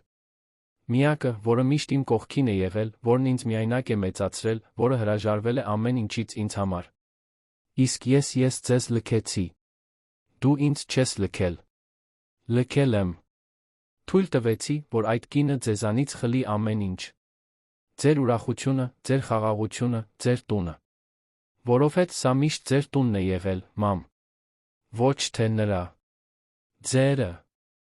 Նրանք գրկախառնվեցին միասին լաց եղան, մայր ու որդի, ազատելով տարիների լուր ցավն ու ընդհանուր մեղքը։ Եվ Անուշը այնտեղ սենյակի անկյունում կանգնած նույնպես լաց եղավ, որովհետև երբեմն ուրիշների ցավը մեզ էլ է ցավեցնում։ Եվ երբեմն ուրիշների հաղթանակները նա մեր հաղթանակներն են։ Երբ վերջապես բաժանվեցին, Տիգրանը քնքշությամբ սրբեց մոր արցունքները։ Վերջացավ, մամ։ Վերջացավ։ Դուք այլս երբեք սրա միջով չեք անցնի։ Երբեք։ Ես խոստանում եմ։ Եվ դա մի խոստում էր, որը նա կպահեր։ Նարեի հեռանալուց հետո առաջին օրերը տարօրինակ էին։ Կենտրոնի առանձնատունը ավելի մեծ, ավելի դատարկ էր թվում, բայց մինույն ժամանակ ավելի թեթ, կարծես մի անտեսանելի բեռ հանված լիներ օդից։ Տիգրանը չեղարկեց շաբաթվա բոլոր հանդիպումները, ինչն աննախադեպ էր նրա կարիերայում։ Զանգահարեց գրասենյակ, ասելով, որ ընտանեկան արտակարգ իրավիճակ ունի իրեն չանհանգստացնեն։ Տարիների մեջ առաջին անգամ նրա առաջնահերթությունը ոչ թե մանուկյան գործընկերներն էր, այլ իր մայրը։ Տիկին Անահիտն առաջին օրերն անցկացրեց լուրջ ցնցման մեջ։ Նստում էր սենյակի բազկաթոռին, նայում սեփական ձեռքերին, դեռ մարսելով, որ դա իսկապես ավարտվել է։ Որ կարող է շնչել առանց վախի։ Որ այլս ստիպված չի լինի գիշերները ոտքի վրա անցկացնել, որ այլս եղինջի փոշի չի այրի իր մաշկը, որ այլս չի լսի այն դաժան ձայնը, որը հրամայում էր իրեն թաքնվել, երբ հյուրեր կային։ Տիգրանը բուժքույր վարձեց տիկին Մարթային 60 տարեկան մի բարի կնոջ, որը տարեցների խնամքի փորձ ուներ։ Բայց ի տարբերություն Նարեի, որը բոլորին հեռացնում էր բացարձակ վերահսկողություն ունենալու համար, Տիգրանն ուզում էր, որ մայրը ընկերակցություն ունենա, խնամք ունենա, սեր ունենա։ Տիկին Մարթան գալիս էր առավոտյան, սննդարար ուտեստներ էր պատրաստում, օգնում էր տիկին Անահիտին հանգստացնող լոգանքներ ընդունել, վիրավոր թերին բուժիչ քսուկներ քսում։ Անուշը շարունակում էր գալ շաբաթական 3 անգամ, բայց հիմա այլ էր։ Տիգրանը բարձրացրեց նրա աշխատավարձը, առանց նրա խնդրանքի, ասաց, որ նա այնտեղ աշխատանք կունենա այնքան ժամանակ, որքան կցանկանա։ Դրանից ավելին, նրան վերաբերվում էր մի հարգանքով, որը գերազանցում էր մասնագիտականը։ Դա այն մարդու հարգանքն էր, որը ճանաչում էր հերոսուհուն։ Որովհետև Անուշը հերոսուհի էր եղել, երբ ուրիշ ոչ ոք չէր նայում։ Հաջորդ երկուշաբթի Տիգրանն իր փաստաբանի, պարոն Մելիքյանի գրասենյակում էր, 50 անց մի մարդու, որը նուրբ ընտանեկան գործերի փորձ ուներ։ Նա 3 անգամ դիտեց տեսանյութը, ամեն անգամ ավելի լուրջ արտահայտությամբ։ Տիգրան, սա շատ լուրջ է։ Շատ։ Սա ոչ միայն ամուսնալուծության հարց է, այլ վատ վերաբերմունքի համար դատական գործ։ Ձեր կինը կարող է քրեական պատասխանատվության ենթարկվել դրա համար։ Գիտեմ, պարոն փաստաբան։ Եվ ես ուզում եմ, որ նա պատասխան տա։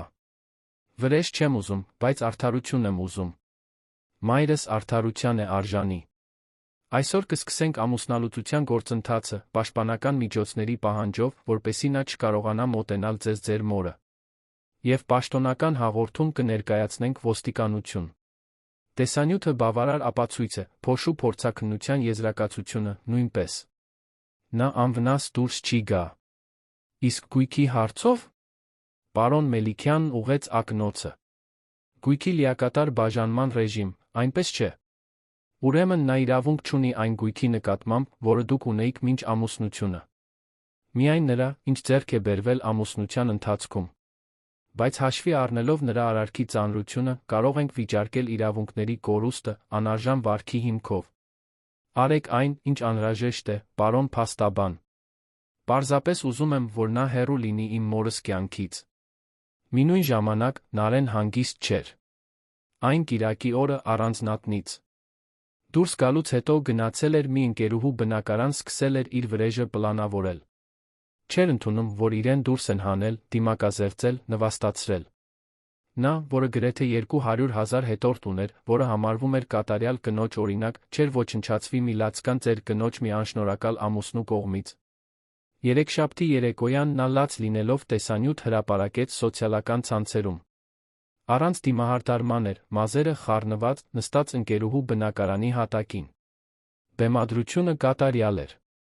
Բարս սիրելիներս, ներողություն եմ խնդրում այս տեսքով հայտնվելու համար, բայց պետք է ձեզ հետ կիսվեմ մի շատ դժվար բանով, որի միջով անցնում եմ։ Ձայնը դուրս էր գալիս խեղդված, արցունքները հոսում էին։ Իմ ամուսնությունն ավարտվեց։ Շատ ցավոտ անարդար ձով։ Ինձ դուրս են հանել սեփական տնից, մեղադրել սարսափելի բաների մեջ, որոնք ես չեմ արել։ Նա քիթը քաշեց։ Իմ սկեսուրը, որին միշտ վերաբերվել եմ քնքշությամբ հարգանքով, ցավոք, առողջական խնդիրներ ունի, շփոթության դրվագներ։ Եվ երբ փորձեցի օգնել, երբ փորձեցի առօրյա սահմանել, որպեսզի նա իրեն ավելի լավ զգա, ինձ բոլորովին սխալ հասկացան։ Մեկնաբանությունները սկսեցին հազարներով գալ։ Մարդկանց կեսը աջակցություն էր հայտնում, ասելով, որ հավատում են նրան, որ նա հրաշալի կին է, դրան արժանի չէ։ Մյուս կեսն արդեն կասկածում էր, ասելով, որ պատմությունը տրամաբանական չէ, որ ինչ-որ բան այն չէ։ Նարեն շարունակեց. Իրավական մանրամասների մեջ չեմ մտնի, քանի որ դատական գործընթաց է ընթանում, բայց ուզում եմ, որ իմանաք, որ ես չեմ լքել իմ ընտանիքը։ Ինձ են լքել։ Ինձ դատել են առանց պաշտպանվելու իրավունքի։ Եվ հիմա ես այստեղ եմ, առանց տան, առանց ամուսնու, առանց ոչնչի։ Ավելի շատ արցունքներ, ավելի շատ դրամատիզմ։ Բայց ես ոտքի կկանգնեմ։ Որովհետև ուժեղ կանայք ոտքի են կանգնում։ Եվ ճշմարտությունը միշտ հաղթում է վերջում։ Տեսանյութը վիրուսային դարձավ։ Մի քանի ժամում հասավ կես միլիոն դիտման։ Մարդիկ բաժանվեցին։ Ոմանք կուրորեն պաշտպանում էին Նարեին, մյուսները պահանջում էին իմանալ պատմության մյուս կողմը։ Եվ հենց այդտեղ Տիգրանը որոշեց գործել։ Պարոն Մելիքյանը խորհուրդ էր տվել դեմ, ասելով, որ իրավիճակը հրապարակայնորեն բացահայտելը կարող է բարդացնել գործընթացը։ Բայց Տիգրանը չէր ուզում, որ իր մայրը հիշվի որպես այդ պատմության չարագործը։ Ոչ այն ամենից հետո, ինչ նա տառապել էր։ Այսպիսով, հակառակ փաստաբանի խորհրդին, վերցրեց իր հեռախոսը, բացեց իր սեփական սոցիալական էջը, որն ուներ ընդամենը մի քանի հազար հետորդ, հիմնականում հաճախորդներ, գործընկերներ, գրառում արեց։ Սովորաբար սոցիալական ցանցերը անձնական հարցերի համար չեմ օգտագործում, բայց պետք է պարզաբանեմ որոշ բաներ այն տեսանյութից հետո, որն այսօր հրապարակել է իմ նախկին կինը։ Այն կինը, որին դուք տեսնում եք սոցցանցերում, բարի հոգոր, այն կինը չէ, որն ապրում է տանը։ Ես տարիներ շարունակ կույր եմ եղել, վստահել եմ, հավատացել այն կերպարին, որը նա վաճառում էր։ Մինույն ժամանակ իմ մայրը 72 տարեկան մի կին, որն ինձ միայնակ է մեծացրել, արժանի է միայն սիրո հարգանքի, նրա կողմից համակարգված կերպով տանջանքների է ենթարկվել։ Գրառումը շարունակվում էր։ Ես ունեմ իմ ասացի տեսագրված ապացույցները։ Մորս ստիպում էին ժամերով ոտքի վրա կանգնել, նրան բանավոր նվաստացնում էին, նրա մաշկին գրգռիչ նյութեր էին լցնում, տառապանք պատճառելու համար։ Այս ամենը փաստաթղթավորված է։ Այս ամենը իրական է։ Տեսանյութը չեմ հրապարակի, քանի որ հարգում եմ մորս անձնական կյանքն ու արժանապատվությունը, բայց այն գտնվում է իրավասու մարմինների ձեռքում։ Իմ նախկին կինը դատական կարգով կպատասխանի իր արարքների համար։ Իսկ ինչ վերաբերում է մորս, նա լավ է, ապաքինվում է վերջապես խաղաղ է սեփական տանը, որը միշտ պետք է նրանը լիներ։ Տիգրանի գրառումը պայթեց։ Այն հազարավոր անգամներ տարածվեց։ Նարեի տեսանյութի մեկնաբանությունները կտրուկ փոխվեցին։ Մարդիկ սկսեցին հարցեր տալ, բացատրություններ պահանջել, նկատել նրա պատմության անհամապատասխանությունները։ Որոշ հին հետորդներ սկսեցին հիշել նրա տեսանյութերում տարօրինակ մանրամասներ, սկեսրոջ մասին նուրբ մեկնաբանություններ, որոնք այժմ նոր լույսի ներքո դաժան էին թվում։ Նարեն փորձեց պաշտպանվել, ավելի շատ տեսանյութեր հրապարակեց, բայց ամեն անգամ ավելի ակնհայտ էր դառնում, որ ստում է։ Նրա գովազդային գործընկերությունների ընկերությունը չեղարկեց պայմանագրերը։ Բրենդները հեռացան։ Հետորդները սկսեցին հազարներով լքել նրան։ Դիմակն այլս չէր դիմանում առանց այն պահող ստի կառույցի։ Մինույն ժամանակ, կենտրոնի առանձնատանը կյանքը սկսում էր դանդաղ վերածնվել։ Տիգրանը սկսեց շաբաթվա մեծ մասն աշխատել տնից, տեսազանգերով հանդիպումներ անցկացնելով։ Տարիների մեջ առաջին անգամ նա ճաշում էր մոր հետ, հարցնում, թե ինչպես է նա իրեն զգում, նստում նրա կողքին պատշգամբում, որը նախկինում նրա սիրելի վայրն էր։ Տիկին Անահիտը դեռ մղձավանջներ էր տեսնում։ Արթնանում էր կեսգիշերին դողալով, կարծելով, թե Նարեն այնտեղ է, որ ստիպված է լինելու նորից ոտքի վրա կանգնել, որ փոշին նորից կայրի իր մաշկը։ Բայց ամեն անգամ, երբ դա պատահում էր, Տիգրանն այնտեղ էր։ Գնում էր նրա սենյակ, վառում լույսը, ցույց տալիս, որ ամեն ինչ լավ է, որ նա ապահով է։ Մնում էր, մինչ նա նորից քներ։ Թերի քերծվածքները կամաց-կամաց սպյանում էին։ Տիկին Մարթան օրը 3 անգամ քսուկ էր քսում, մաքուր բինտով փաթաթում, քնքշությամբ խնամում։ Եվ ֆիզիկական վերքերի հետ մեկտեղ հոգու վերքերը նույնպես սկսեցին փակվել։ Դանդաղ, ցավոտ, բայց սկսեցին։ Մի կեսօր, ամեն ինչից 2 շաբաթ անց, Անուշը մաքրում էր հյուրասենյակը, երբ մի ձայն լսեց, որը վաղուց չէր լսել։ Դա մի փափուկ, ռիթմիկ բզզոց էր, որը գալիս էր երկրորդ հարկից։ Հետաքրքրասիրությունից դրդված բարձրացավ, այն, ինչ տեսավ, ստիպեց սրտին տաքանալ։ Տիկին Անահիտը նստած էր հին Սենջեր կարի մեքենայի առջ, այն մեկի, որը տարիներ շարունակ պահարանում էր պահված, կարում էր։ Ձեռքերը դեռ մի փոքր դողում էին, բայց շարժվում էին տասնամյակների պրակտիկայի մկանային հիշողությամբ։ Տիկին Անահիտ, դուք կարում եք։ Տարեց կինը բարձրացրեց աչքերը, ամիսների մեջ առաջին անգամ Անուշը այնտեղ փայլ տեսավ։ Իսկական փայլ, ոչ ստիպված, ոչ հանգած։ Այո, Անուշ ջան։ Կարծում էի մոռացել եմ, բայց ձեռքերս դեռ հիշում են։ Նվիրատվության համար ծածկոց եմ կարում։ Ինչպես առաջ էի անում։ Անուշը զգաց, թե ինչպես են արցունքները այրում։ Ինչ գեղեցիկ է, տիկին Անահիտ։ Դու փրկեցիր իմ կյանքը, աղջիկս։ Տիկին Անահիտը դադարեցրեց կարելը, նայեց Անուշին մի այնպիսի ուժգնությամբ, որը կրում էր աշխարհի ողջ երախտագիտությունը։ Եթե դու չլինեիր, ես կարծում եմ, նա դադարեց, ձայնը կտրվելով։ Չգիտեմ, թե մինչ ուր դա կհասներ։ Անուշը ծնկի իջավ նրա կողքին, բռնելով նրա ազատ ձեռքը։ Դուք ուժեղ եք, տիկին Անահիտ։ Ավելի ուժեղ, քան պատկերացնում եք։ Դուք գոյատեցիք այդ ամենից հետո, հիմա այստեղ եք, նորից կարում եք։ Դա մաքուր ուժ է։ Նրանք մի պահ այդպես մնացին, հարմարավետ լռության մեջ, կարի մեքենայի ձայնը լցնում էր տարածքը։ Դա կյանքի, վերսկսման, հույսի ձայն էր։ Ամուսնալուծության գործընթացն արագ առաջ գնաց։ Նարեն փորձեց բանակցել, փորձեց ներողություն խնդրել, փորձեց ասել, որ զղջում է կփոխվի։ Բայց Տիգրանն անդրդվելի էր։ Այլս ոչինչ չէր ուզում նրա հետ։ Տեսանյութը ներկայացվեց որպես ապացույց, լաբորատորիայի եզրակացությունը, նույնպես դատավորը Տիգրանին տվեց այն ամենը, ինչ նա խնդրել էր։ Ամուսնալուծություն, գույքի լիակատար բաժանմամբ, պաշտպանական միջոց, որն արգելում էր Նարեին մոտենալ իրեն կամ մորը 500 մետրից ավելի մոտ, դեռ մի քրեական գործ, որը զուգահեռ ընթանում էր։ Նարեն ստիպված եղավ հանձնել առանձնատան բոլոր բանալիները, բոլոր կրեդիտ քարտերը, այն ամենը, ինչ պատկանում էր ստի վրա կառուցված կյանքին։ Հեռացավ միայն նրանով, ինչ բերել էր ամուսնությանը 8 տարի առաջ, որը գրեթե ոչինչ էր։ 3 ամիս անց առանձնատան կյանքը լիովին այլ էր։ Տիկին Մարթան ամեն օր գալիս էր, դարձել էր տիկին Անահիտի սիրելի ընկերակցուհին։ Նրանք միասին կարում էին, խոսում բաղադրատոմսերի մասին, կեսօրին սերիալներ դիտում։ Տունը նորից կյանքով լցվեց։ Տիգրանը նորից այգեպան վարձեց, այժմ մի երիտասարդ տղայի, Տիգրան անունով, որը թթենիները լավ խնամում էր, իսկ ծաղիկները միշտ թարմ։ Անուշը շարունակում էր գալ շաբաթական 3 անգամ, բայց հիմա հաճախ աշխատանքից հետո տիկին Անահիտի հետ պատշգամբում սուրճ էր խմում։ Խոսում էին Անուշի երեխաների, տիկին Անահիտի կարած ծածկոցների, այն կյանքի մասին, որը յուրաքանչյուրն ապրել էր։ Դրանք ընկերուհիների զրույցներ էին, այլս ոչ թե տիրուհու սպասուհու։ Որովհետև այն, ինչի միջով նրանք միասին անցել էին, նրանց միավորել էր մի ձով, որը գերազանցում էր ցանկացած սոցիալական հիերարխիա։ Հունիսյան մի անպամած կեսօր տիկին Անահիտը պատշգամբում գունավոր քառակուսիներով ծածկոց էր կարում։ Տիգրանն աշխատանքից շուտ եկավ, նստեց նրա կողքին, դիտելով հմուտ մատների աշխատանքը։ Ո՞մ համար է այս ծածկոցը, մամ։ Այն մանկատան համար, որին նախկինում նվիրատվություն էի անում։ Զանգեցի այնտեղ, դեռ կարիք ունեն։ Երեխաները ձմռանը մրսում են։ Տիգրանը ժպտաց։ Դուք երջանիկ եք, մամ։ Տիկին Անահիտը դադարեցրեց կարելը, նայեց որդուն։ Երջանիկը ճիշտ բառը չէ, տղաս։ Երջանիկ այն է, ինչ մենք լինում ենք սկզբում, երբ ամեն ինչ նոր է ու թեթ։ Ես խաղաղ եմ։ Որն ավելի լավ է, քան երջանկությունը։ Խաղաղությունն այն է, երբ կարող ես շնչել առանց վախի, քնել առանց մղձավանջների, արթնանալ առանց սարսափի։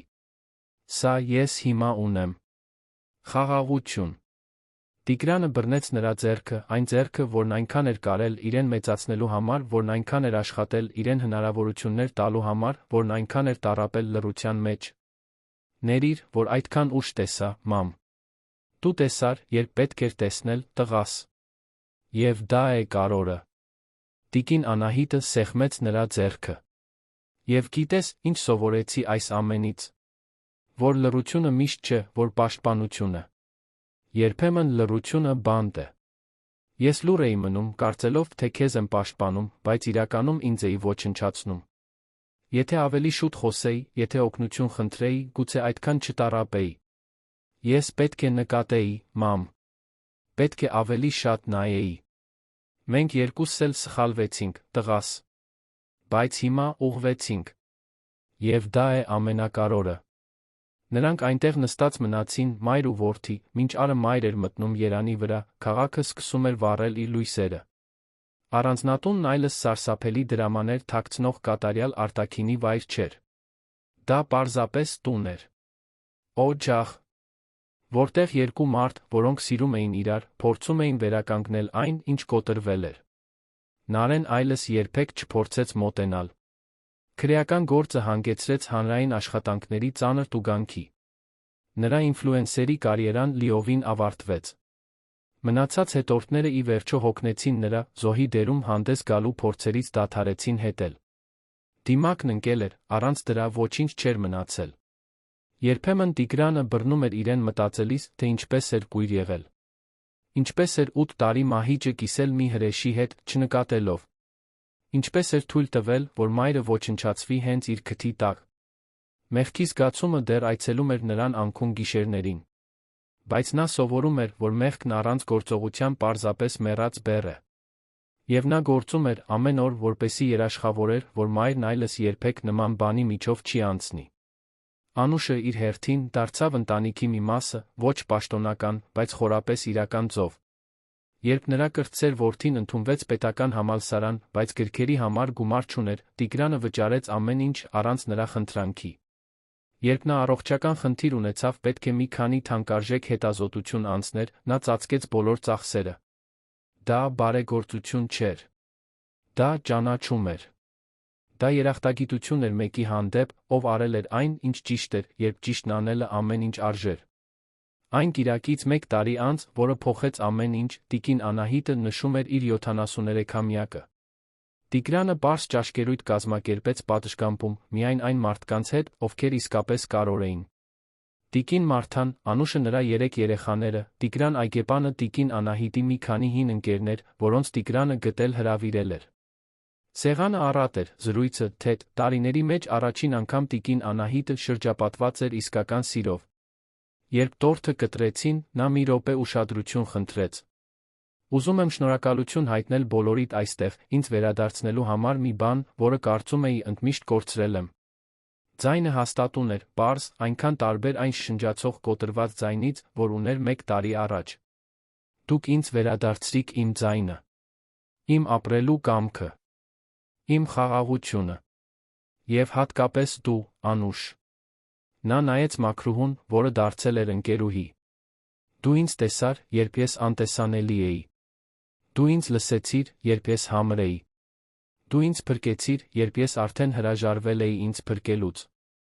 Երբեք դա չեմ մոռանա։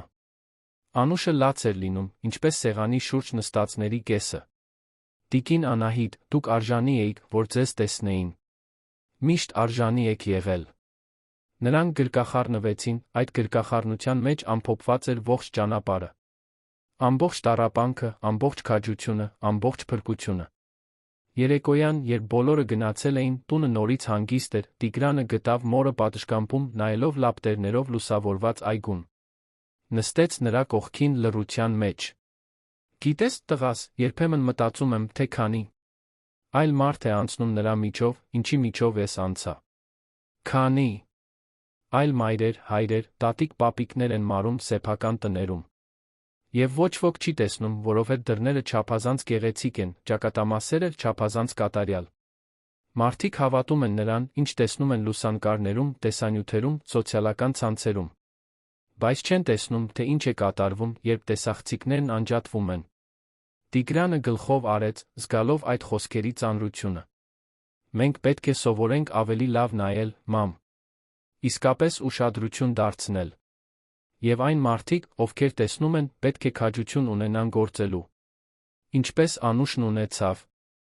Որովհետ մեղսակից լռությունը նույնքան է ցավեցնում, որքան ագրեսիան։ Երբ մենք ականատես ենք լինում ոչինչ չենք անում, մենք դառնում ենք խնդրի մի մասը։ Նրանք այնտեղ մնացին լռության մեջ, բայց դա այն լռությունը չէր, որը նշանավորել էր տառապանքի տարիները։ Դա խաղաղության լռությունն էր։ Նրանց լռությունը, ովքեր գոյատել էին, այժմ կարող էին վերջապես հանգստանալ։ Կենտրոնի առանձնատունն այլս դռների հետում թաքնված դաժան գաղտնիքներ չուներ։ Այն ուներ ընդամենը վերականգնված ընտանիք, սպիացող վերքեր լուռ խոստում, որ այլս երբեք թույլ չեն տա, որ վախը հաղթի սիրուն։ Եվ մինչ տիկին Անահիտս մեկ ծածկոց էր կարում նվիրատվության համար, նրա հմուտ մատները աշխատում էին գունավոր կտորի վրա, նա ժպտաց։ Փոքր, զուսպ, բայց իսկական ժպիտ։ Որովհետ նա մի հիմնարար բան էր բացահայտել։ Որքան էլ մութ լինի, միշտ կա լույսի հնարավորություն։ Միշտ կա վերսկսելու հնարավորություն։ Միշտ կա մեկը, որը պատրաստ է տեսնել, լսել, գործել։ Իրեն տեսել էին։ Իրեն լսել էին։ Իրեն փրկել էին։ Եվ հիմա, վերջապես, նա նորից կենդանի էր։